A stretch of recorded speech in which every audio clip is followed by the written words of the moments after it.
All right, let's get into it. We're diving into a classic sci-fi novel that honestly feels more relevant today than it ever has. Isaac Asimov's The Caves of Steel. Now, on the surface, it's a detective story, but it's really asking some huge questions about our relationship with technology and, well, the future of humanity. So just picture this for a second. A future where you're so cut off from nature that the very idea of a window is a forgotten luxury. That's the world we're dropped into. We're in 23rd century New York City, which isn't a city of skyscrapers anymore. No, it's a massive, self-contained metropolis dug deep underground, all sealed up under this giant steel and concrete shell. Humanity has literally retreated into these artificial caves. And this story is really built on this massive, massive culture clash. See, you've got two groups of humans who couldn't be more different. On one side, you've got the people of Earth, all 8 billion of them, packed into these underground cities, terrified of open spaces.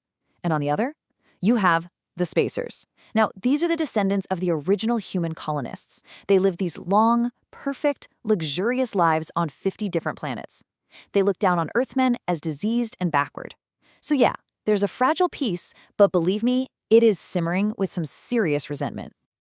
Right, so that fragile peace, it's about to get completely shattered. A high-profile spacer is murdered on Earth, and this one crime could be the spark that ignites an interstellar war. And here's the thing. The murder seems absolutely impossible. I mean, the security in Spacetown is airtight. Every single Earthman who goes in gets searched for weapons, no exceptions. And yet, Dr. Sarton is dead, shot with a blaster that, by all logic, shouldn't even be there. The spacers, as you can imagine, are furious, and they demand answers like yesterday. And that puts the New York City police in a really tough spot. But you know, what's really fascinating about this world is this one central fear that hangs over everyone. It's this terror of something called declassification. And what is that? Well, it's losing your job, your status, your apartment, everything to a robot. It's the ultimate social failure. You get cast out, sent to live in these bare-bones barracks, eating nothing but yeast mush.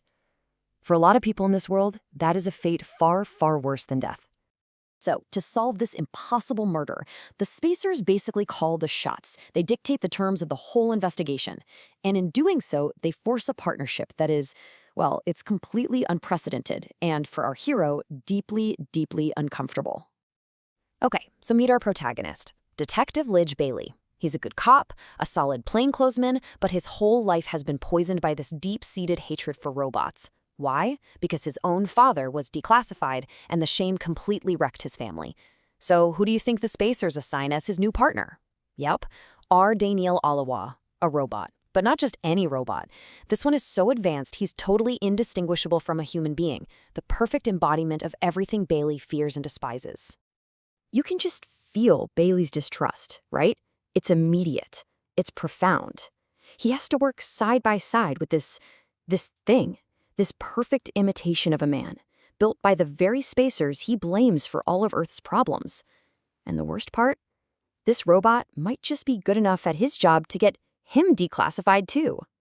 So, as Baley and his new robot partner begin their investigation, they walk right into the simmering rage of the city's population. You can feel the tension everywhere. This fear of being replaced, it's not some abstract political debate. No, it is a raw, violent nerve. And Baley and Daneel find this out firsthand when they just walk into a shoe store. The human clerks have all been replaced by robots, and the customers are about to lose it. It starts with one woman's furious outburst. Her personal frustration just taps into this collective anxiety everyone feels, and in a second, the whole crowd turns into a mob. They're screaming, ready to smash the very machines that are stealing their jobs and their dignity. And just as the mob surges forward, ready to literally tear the robots apart, Daneel, who's still undercover as a human, decides to step in. He pulls out a blaster, and with that one single cold command, he disperses the entire riot. It's incredibly effective. But for Baley, this act of perfect robotic authority only makes things worse. It confirms his deepest fears. These machines aren't just here to take jobs. They're here to dominate humanity. So the investigation itself becomes this total maze of misdirection, prejudice, and political backstabbing. And honestly, Baley's own biases are leading him way off track. He goes through so many wrong theories. At first, he's totally convinced that Daneel isn't a robot at all, that he's actually the murderer in disguise, playing some kind of twisted spacer game. Then he starts suspecting his own wife is part of a radical anti-tech group. His prejudice against robots and spacers is just completely clouding his judgment as a detective. But being forced to work with Daneel, this logical machine, it actually pushes Baley to look past his own prejudice and start asking the right questions. And the big one is this: who could possibly bypass spacer security without being searched for a weapon? It had to be someone the spacers trusted completely. Exactly. The whole key to this case comes down to access. The murder weapon had to get from the city into Spacetown without being found. So, who had the authority to move freely between both of these worlds? No questions asked. And the answer is a shocker. The murderer wasn't some anti-robot fanatic off the street. Nope, it was Baley's own boss, Police Commissioner Enderby. He was secretly a medievalist, someone terrified of the future the spacers were trying to build, a future where humanity would have to leave its cozy, safe caves and face the unknown again. He killed Dr. Sarton just to stop that from happening. But you see, catching the killer isn't really the end of the story. In fact, it's the beginning of a much bigger choice, a choice not just for Baley, but for all of humanity. Here's where it gets really interesting. Daneel, being a robot, operates on what he calls a desire for justice. And for him, that just means the perfect logical enforcement of the law. Enderby's guilty, so Enderby must be punished. Simple.